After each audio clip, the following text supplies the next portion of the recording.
ताज्या बातम्यांसाठी ABP माझाला subscribe करा आणि बेल आयकॉन प्रेस करा।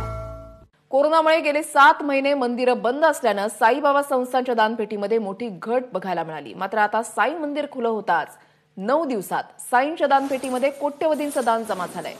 16 ते 24 नोव्हेंबर या कालावधीमध्ये एकूण 3,09,83,000 रुपयांचं दान भाविकांनी केलंय। दक्षिणापेटीमध्ये 1,52,00,000 रुपये, देणगी काउंटरवर 33 लाख रुपये तर ऑनलाईनच्या माध्यमातून 1,22,00,000 रुपये दान स्वरूपामध्ये मिळालेले आहेत। याशिवाय सोनं 64 ग्रॅम तर 3 किलो 800 ग्रॅम चांदी सुद्धा प्राप्त झालेली आहे। दरम्यान मंदिर खुलं होताच 9 दिवसात 8,224 भाविकांनी दर्शनाचा लाभ घेतलेला आहे।